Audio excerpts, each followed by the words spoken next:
Tiuro Nasiro hamba Allah sahabat Nabi but tengah nerabi binatang, tengah nerabi lemur, nerabi kebu, nerabi kambing, nerabi binatang lah. Tiba-tiba nak truk sabuh serigala. Oh waktu truk serigalanya le pengembalanya gak perlu gak minta parang, gak cok limbing, tujuan sutra gena poh serigala.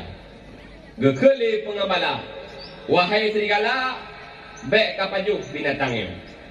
Dengan izin Allah serigalanya disebut halu pajuk binatangnya 100 kilo. Allah Ta'ala ni ja'ala uranya untuk ni pajuk binatang atas. Hirun pengembala je. Kok serigala aja pegah apa? No serigala apa belum dengan siapa? Kok aja pegah apa? Dia ikut le serigala. Hana aneh bila mana long serigala aja lo pegah apa?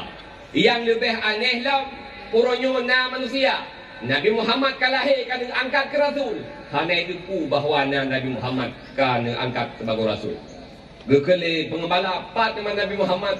Nabi Muhammad na bakal tempat atijak pada Nabi Muhammad. Gekele serigala. Nejak al-Qudai nak kata Nabi Muhammad binatang ron, kambing ron, jut long jaga. Kabar deh.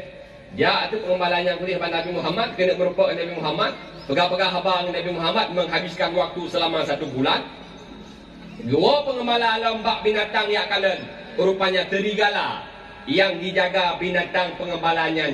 Jangankan jenis pajuh binatang mendicukai hana paket ia ditakut gelapur bak Nabi Muhammad.